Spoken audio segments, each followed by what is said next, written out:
Bawa Kejagung Republik Indonesia periksa aktris Sandra Dewi sebagai saksi terkait kasus korupsi PT Timah yang menyeret nama suaminya Harvey Mois. Hadir sejak pukul 9 pagi, Sandra Dewi menjalani pemeriksaan selama 5 jam.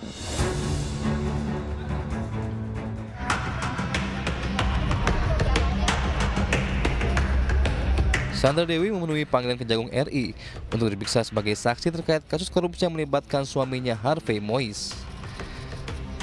Hadir sejak pukul 9 pagi, Sandra Dewi didampingi oleh 2 orang kuasa hukumnya. Pemeriksaan dilakukan untuk memilah keterkaitan rekening yang telah diblokir oleh Kejagung beberapa waktu lalu.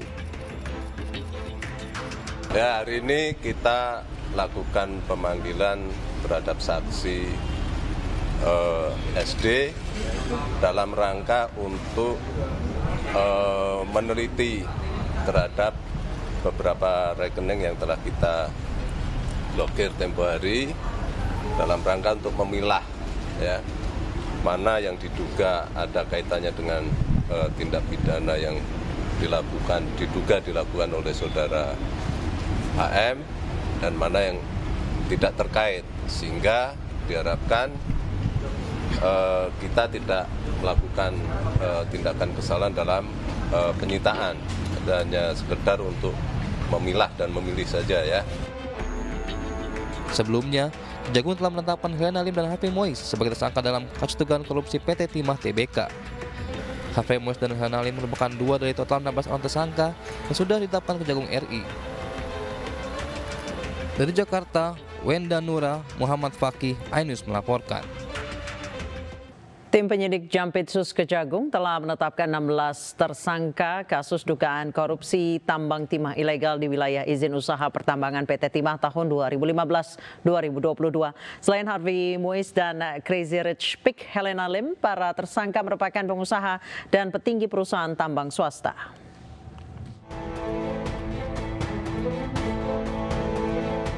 Penyidikan dugaan korupsi tambang timah ilegal di wilayah izin usaha pertambangan PT Timah dan menyeret belasan pengusaha dalam jerat korupsi menunjukkan betapa menggiurkannya bisnis timah ilegal.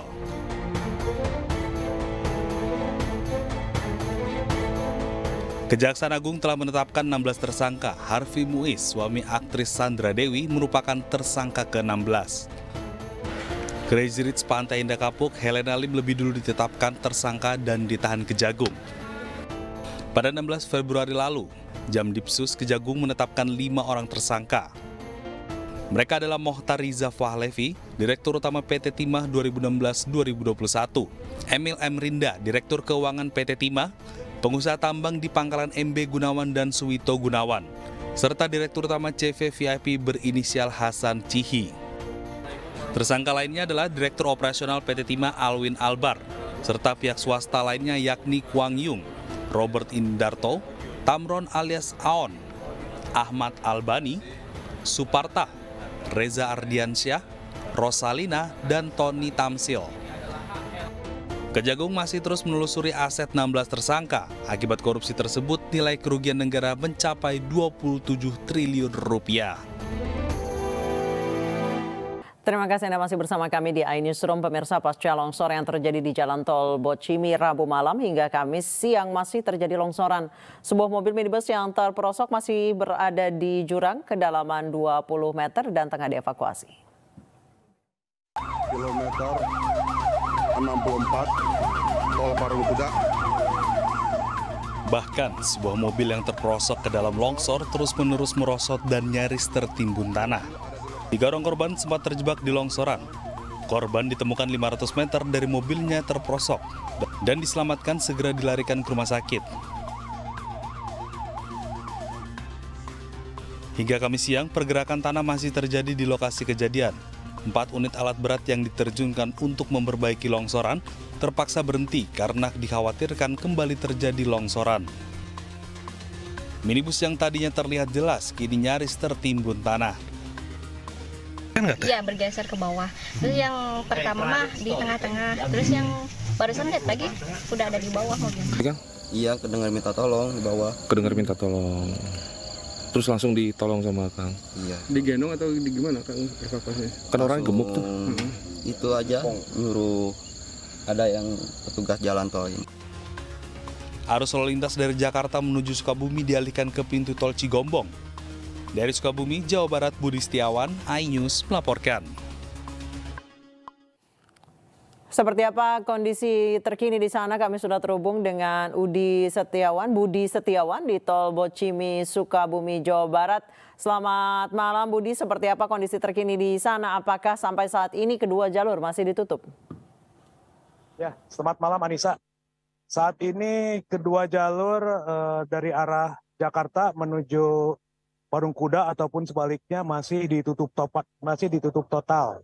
Hal itu dikarenakan lokasi longsor yang terjadi di kilometer 464 saat ini belum ada perbaikan dari Waskita ataupun Kementerian PUPR. Namun tadi siang proses evakuasi terhadap mobil yang masih terjebak di dalam jurang sudah selesai dilakukan oleh tim gabungan dari Kementerian PUPR sama dengan Waskita. Demikian Anissa. Baik, Budi, saat ini sudah memasuki arus mudik. Sejauh ini seperti apa pengalihan arus lalu lintas di sana dan kemana warga bisa mengarah jika ingin ke Sukabumi? Apakah jalur yang lama?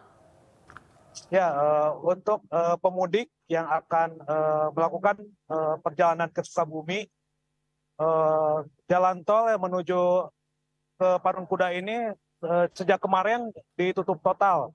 Bagi pemudik yang ingin melakukan perjalanan ke Sukabumi dari Jakarta bisa melalui gerbang tol Cigombong, selanjutnya bisa melalui jalur arteri ataupun jalur lama jalan nasional dari Cigombong, Cicurug, Cibadak hingga ke Sukabumi. Namun pengalihan arus ini belum diketahui sampai kapan karena untuk perbaikan di jalan tol ini juga hingga saat ini belum dilakukan oleh Kementerian PUPR maupun Waskita. Baik, Budi, kapan rencananya akan dibuka kembali? Saat ini saya belum mendapatkan konfirmasi dari pengelola jalan tol terkait kapan akan dibuka kembali jalur tol ini. Namun tadi saya memantau di lapangan bahwa kedalaman dari longsoran ini cukup besar gitu. Dengan panjang 20 meter dan kedalaman mencapai 50 meter. Jadi kemungkinan tidak akan selesai dalam waktu dekat ini, Anissa. Baik. Terima kasih rekan Budi Setiawan atas laporannya dari Sukabumi, Jawa Barat. Selamat bertugas kembali. Pemirsa, petugas gabungan BNN, Dinkes, dan Polresta Mojokerto melakukan razia pengecekan kesehatan dan tes narkoba awak bus di Terminal Kertajaya, Kota Mojokerto, Jawa Timur. Razia dilakukan petugas gabungan terhadap setiap bus yang melintas. Petugas langsung menghentikan bus. Seluruh kru, baik sopir, kernet, hingga kondektur diminta turun dan dilakukan tes urin serta pemeriksaan kesehatan. Selama pemeriksaan tes urin di kamar mandi dijaga ketat oleh petugas. Setelah dilakukan tes urin oleh petugas BNN Kota Mojokerto, para awak bus juga dilakukan tes kesehatan, antara lain timbang badan, tensi darah, lingkar perut, dan tes darah. Tidak hanya awak bus antar kota dalam provinsi saja, awak bus Trans Jawa Timur yang melayani rute Mojokerto, Surabaya, dan Mojokerto, Gresik juga dilakukan tes kesehatan dan tes narkoba. Selain pemeriksaan kesehatan dan tes narkoba, petugas Dinas Perhubungan Provinsi Jawa Timur juga melakukan pemeriksaan bus. Pemeriksaan terdiri kondisi kendaraan, lampu depan, belakang, mesin, klakson, dan ban kendaraan, namun tidak ditemukan indikasi pelanggaran.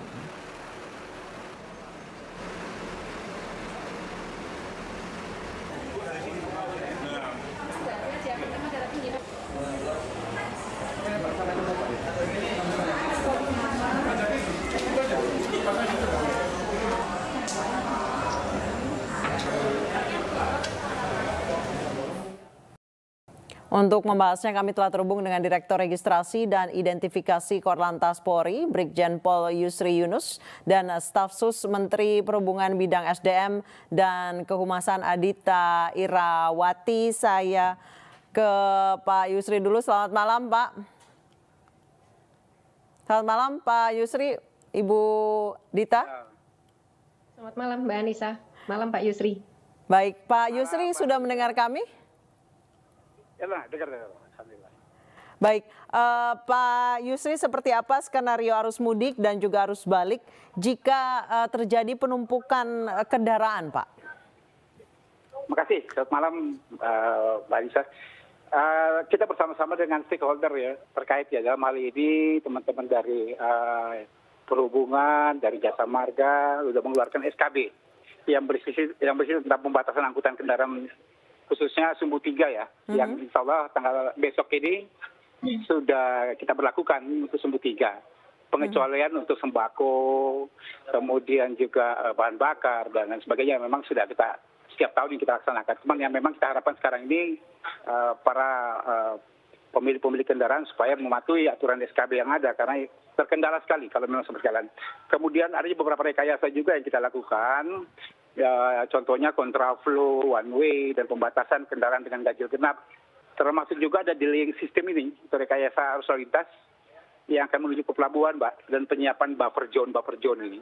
Okay. Nah, ini yang menuju ke pelabuhan. Ini semuanya sudah kita siapkan dari awal untuk mengantisipasi sebelum terjadinya kepadatan. Jadi sebelum volume kendaraan pada puncaknya, contohnya 100% mengisi kapasitas pada jalur, maka pada angka yang ditentukan oleh traffic counting ya, atau 60% lah, kita sudah mengambil langkah-langkah persiapan perambuan-perambuan dan melakukan rekayasa. Kami juga menyiapkan helikopter untuk evakuasi, juga pengurai, kami siapkan ada 500 motor untuk pengurai kemacetan lalu lintas. Ini satu antisipasi kita lakukan bersama-sama dengan teman-teman stakeholder terkait. Begitu Mbak Anissa. Baik, Pak Yusri, salah satu biang kemacetan atau penumpukan kendaraan di jalan tol itu kan biasanya di rest area ya Pak ya. Kami mendengar bahwa polisi telah menetapkan peraturan bahwa kendaraan tidak boleh lebih dari 30 menit. Nanti mekanismenya seperti apa Pak? Makasih, himbauan itu sudah kita laksanakan sebenarnya, sudah banyak melalui media sosial. Sudah ada pengalaman kita bahwa beberapa rest area yang jadi titik capek ya, titik mereka istirahat semuanya, seperti yang kami ambil contoh saja di kilometer 57. Ini jadi polemik terus. Nah, kami sudah berkoordinasi dengan asosiasi rest area untuk kita mengatur minimal toa-toa lah, karena kita kasih waktu 30 menit mereka istirahat. Kita sampaikan, edukasi kepada masyarakat bahwa gantian masih ada lagi para pemudik-pemudik yang lain yang akan beristirahat atau buang air kecil lah atau isi bahan bakar. Nah ini yang terus kami. Nah kami tempatkan di situ Sabara, Brimob bersama-sama dengan teman-teman dari perhubungan, dari pemerintah daerah, termasuk juga teman-teman dari rest area-nya menyiapkan semua orang-orang juga itu membantu menyampaikan kepada masyarakat. Di satu sisi di masuknya pun kami sudah siapkan pagar betis di situ untuk bisa mengarahkan kepada masyarakat pengemudi ini kalau memang sudah penuh, termasuk di keluarnya juga karena yang kita takuti sekarang mereka berhenti di bahu jalan. Ini yang terus kami himbau ke masyarakat karena ini terjadi kepadatan. Karena ada beberapa rest area memang yang jadi titik krusial untuk ininya. Iya. Termasuk juga mungkin yang perlu kita antisipasi juga ini kan sekarang lagi cuaca nih Mbak. Iya.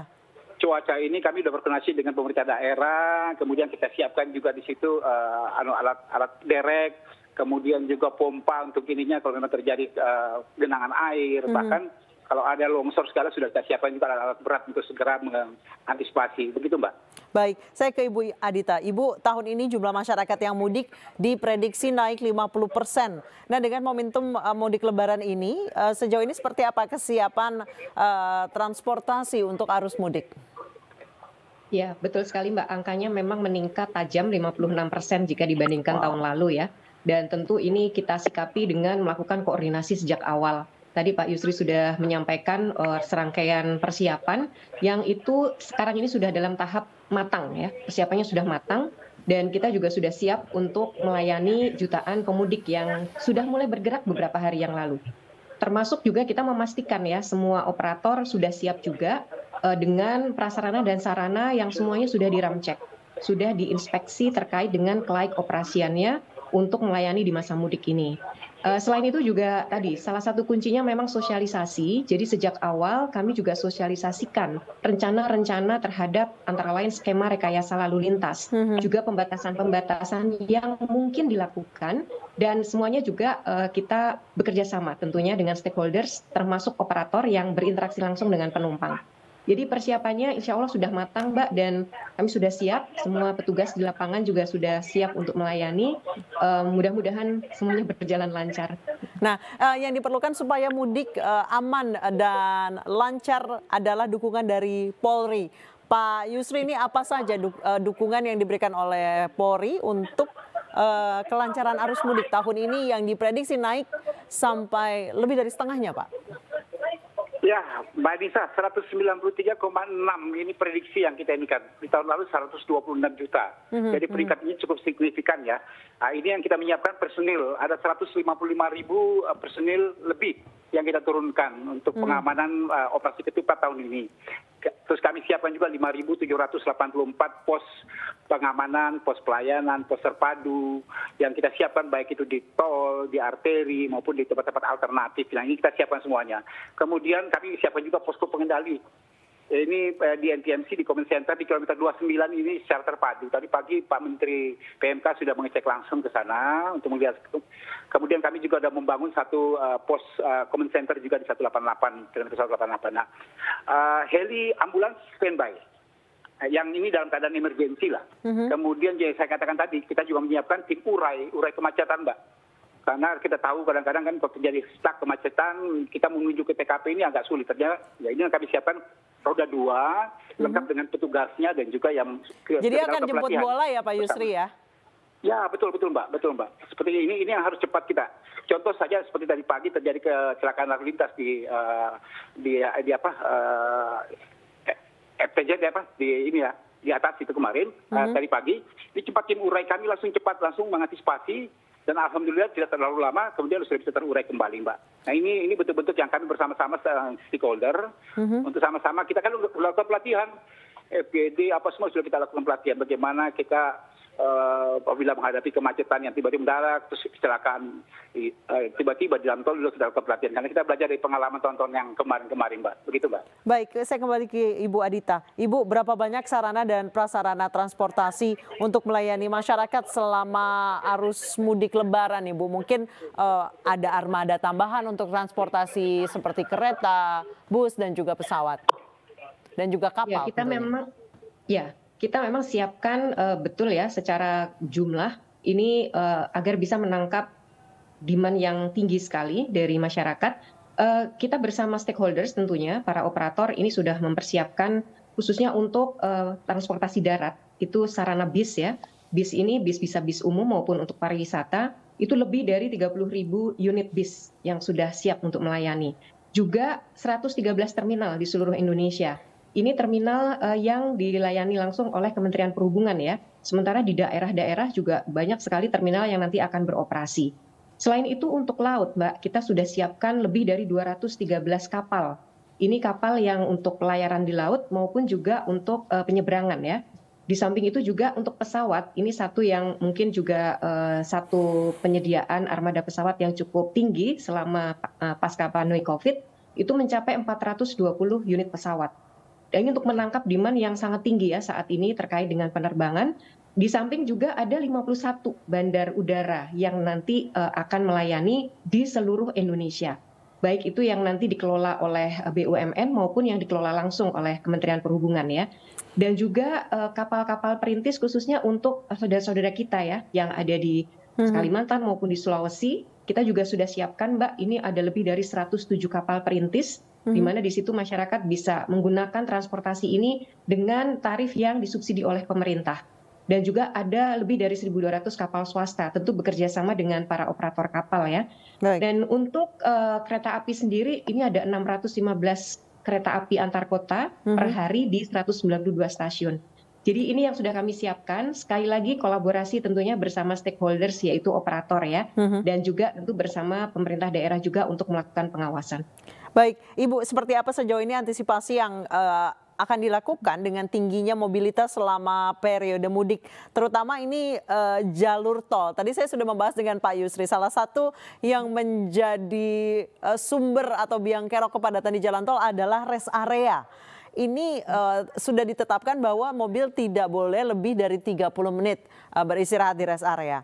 Ini rencananya apakah ada penambahan rest area di setiap ruas tol, Ibu, biar kendaraan-kendaraan ini lebih tersebar dan tidak menyebabkan antrean, atau mungkin ada rest area cadangan gitu? Ya, betul sekali Mbak. Tujuan orang untuk kemudian mampir ke rest area itu umumnya kan yang tidak bisa ditinggal ya, adalah ke kamar kecil dan juga antara lain mengisi bahan bakar. Makan dan minum itu sesuatu yang mungkin sebenarnya bisa dilakukan sambil jalan ya. Baik. Asal stoknya memang memadai. Oke, Ibu, berbicara tentang stok itu, kita nanti lanjutkan lagi, Bu Adita, Pak Yusri, kita harus jeda terlebih dahulu. Nanti kita akan bahas lagi terkait rest area yang sangat penting bagi pengendara, terutama untuk yang jarak jauh supaya tidak mencapai titik jenuh. Baik, kita lanjutkan obrolan soal musim mudik yang sudah tinggal besok. Ini akan memasuki periode pertama. Ibu Dita, boleh dilanjutkan tadi soal rest area. Apakah akan ada rest area sementara untuk selama mudik ini agar tidak menjadi tempat penumpukan kendaraan? Ya, betul Mbak. Jadi kami sudah berkoordinasi dengan operator jalan tol dan juga pengelola rest area.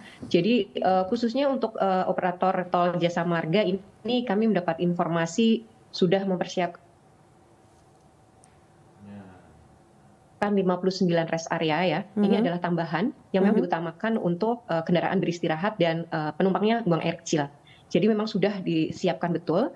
Di samping tentunya akan ada juga rekayasa manajemen lalu lintas di dalam rest area itu sendiri, Mbak. Oke. Jadi pihak operator jalan tol ini ada satu aplikasi yang bisa memantau situasi dan kondisi rest area serta apa yang sebaiknya rekayasa yang diambil agar kepadatan di bahu jalan itu tidak terjadi. Jadi memang ada toolsnya yang bisa untuk mengawasi hal itu. Di samping juga akan nanti ada buka tutup rest area, Mbak. Karena ini memang perlu ketegasan dan perlu kesadaran juga nih dari para pemudik ya untuk mematuhi, dan disarankan jika memang penuh tidak memaksakan diri masuk ke rest area yang biasanya ada favoritnya gitu. Nah, diupayakan menuju rest area selanjutnya, atau salah satu opsi juga rest area di arteri, Mbak. Jadi keluar dulu dari jalan tol untuk masuk ke arteri yang juga sebenarnya sudah banyak sekali disiapkan oleh pemerintah daerah dan juga oleh pihak pemerintah pusat. Jadi saya rasa ini banyak opsi yang bisa diambil oleh masyarakat daripada terjebak di dalam antrian yang itu justru mempersulit. Gitu. Baik, saya kembali ke Pak Yusri. Pak Yusri, sejauh ini tadi katanya diusulkan bahwa sebaiknya keluar dulu jadi bisa mencari rest area di arteri supaya tadi tidak dikhawatirkan ada penumpukan kendaraan di bahu jalan atau bahkan mereka beristirahatnya di bahu jalan gitu. Sejauh ini koordinasi Polri dengan stakeholder lain agar arus mudik dan juga arus balik ini berjalan lancar tanpa ada insiden yang besar gitu, Pak. Terima kasih Pak Dita. Memang betul, koordinasi Polri dengan stakeholder terkait ini memang terus kita lakukan. Baik sebelum pelaksanaan operasi ya, kita mulai dari melakukan survei bersama Pak Menteri Perhubungan, kemudian Menteri PMK, beberapa bahkan Kapolri dari pagi juga masih survei dengan Panglima TNI, dengan Menko Polhukam segala, mengecek beberapa tempat termasuk pelabuhan. Kemudian kita membuat SKB, pembatasan tentang sumbu 3, kita sudah melaksanakan rapat koordinasi bersama sama stakeholder. Kemudian kita lakukan juga TFG, Mbak, technical floor game langsung bagaimana, karena kita ada pengalaman dari sebelum-sebelumnya. Pada pelaksanaan operasi kita juga secara bersama-sama di lapangan saling sinergitas lah untuk memberikan pelayanan yang terbaik dan maksimal kepada masyarakat yang akan mudik maupun arus balik nanti pada pelaksanaan balik nanti. Tentunya setelah pelaksanaan operasi ini kita selalu melaksanakan evaluasi yang bertujuan untuk mengetahui kekurangan-kekurangan. Apa sih kita kekurangannya seperti apa, ya untuk kedepannya kita akan melakukan yang lebih baik lagi. Intinya bahwa kita sudah menghimbau masyarakat, paling utama sebenarnya dari teman-teman media. Kami sudah melakukan beberapa kegiatan pelepasan tim-tim media yang ada ini sangat membantu kami untuk memberi informasi kepada masyarakat. Ini betul-betul memang membantu kami. Bagaimana kepadatan arus, bagaimana arus yang memang lancar, apakah di alternatif. Ini tim-tim media-media baik dari iNews ini sudah pada di lapangan semua, Mbak. Sudah, Pak, sudah jalan kami. Kita dan masyarakat, Mbak. Betul, Mbak. Betul, Mbak. Begitu. Baik, saya kembali ke Bu Adita. Bu Adita tadi berbicara soal rest area, ada rest area cadangan atau bisa dibilang rest area fungsional, dan warga juga pemudik juga diimbau untuk bisa ke rest area yang berada di jalur arteri. Jadi keluar dulu dari jalan tol. Sejauh ini apa sih Bu fasilitas dan kemudahan yang bisa didapat pemudik di rest area? Apa yang bisa dimanfaatkan, dimaksimalisasi gitu Bu Adita? Iya, banyak sekali Mbak sebenarnya. Rest area dalam masa normal atau reguler memang itu tempat istirahat dan pasti ada tempat makan, minum, dan buang air kecil, mengisi bahan bakar ya. Yang standar itu, tetapi dalam masa mudik ini akan ditambah juga dengan adanya posko kesehatan. Jadi ini juga untuk membantu pemudik yang mengalami kelelahan itu bisa memeriksakan diri ya, agar lebih fresh lagi, prima lagi untuk melanjutkan perjalanan. Di samping itu juga akan ada titik-titik untuk charging station kendaraan listrik, Mbak. Ini baru saja tadi sore juga Kemenko Marves bersama seluruh stakeholders melakukan publikasi mengenai titik-titik mana saja SPKLU yang bisa dimanfaatkan oleh masyarakat. Di samping itu juga nantinya akan ada tambahan-tambahan portable toilet. Karena salah satu permasalahan kemarin memang antrian di toilet ya. Dan nanti tentu dari pihak operator rest area ini akan menambah portable toilet yang mudah dijangkau.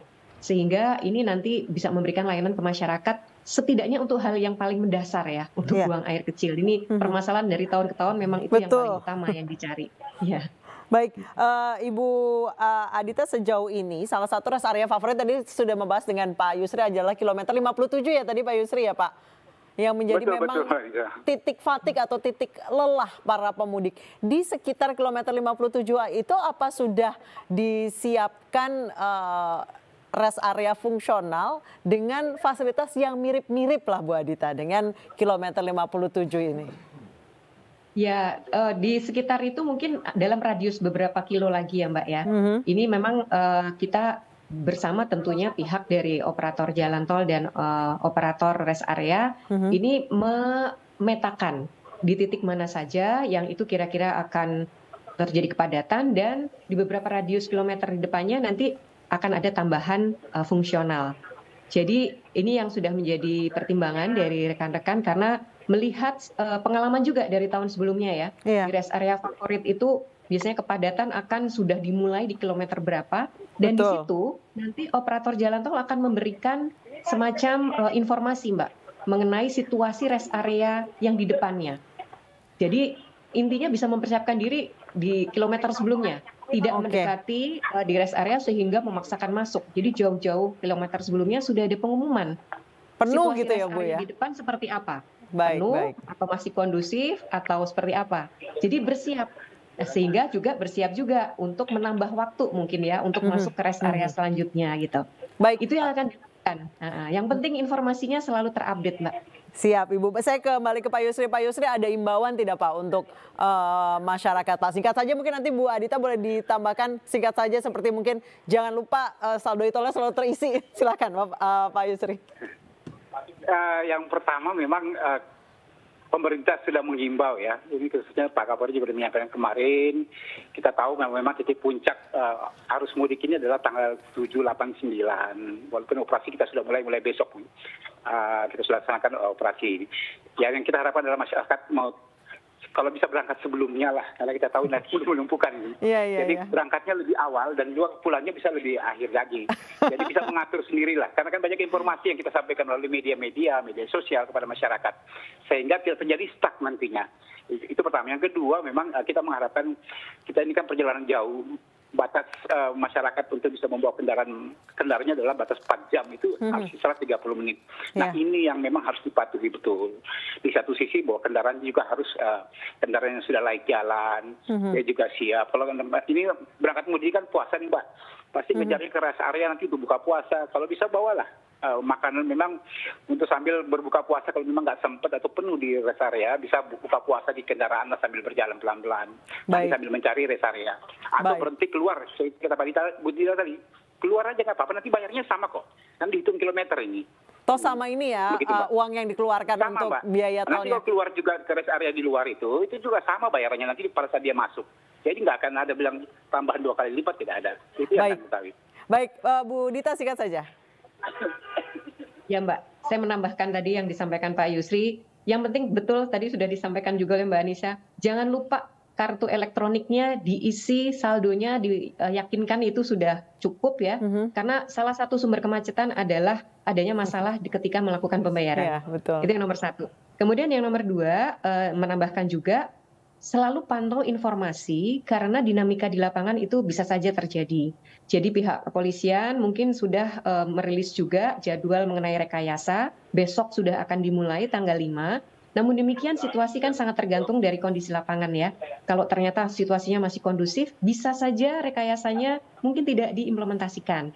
Nah, ini perlunya masyarakat proaktif mencari informasi agar tadi tetap dapat melakukan perjalanan dengan lancar, tidak terhambat oleh dinamika yang ada di lapangan. Baik. Demikian, Mbak. Baik, terima kasih Pak Yusri, terima kasih banyak Ibu Terima kasih Mbak Disa, Bu Adita. Selamat malam. Baik, Selamat semoga malam, Pak Yusri. penyelenggaraan mudik tahun ini, mudik dan balik tahun ini berjalan lancar tanpa adanya insiden. Dan kami harap dengan persiapan yang sedemikian rupa, evaluasi yang terus digulirkan setiap tahun, semoga tahun ini lancar dan semua bisa berlebaran bersama keluarga dan kembali ke kota asal dengan selamat. Terima kasih Pak Yusri, Bu Adita, selamat malam.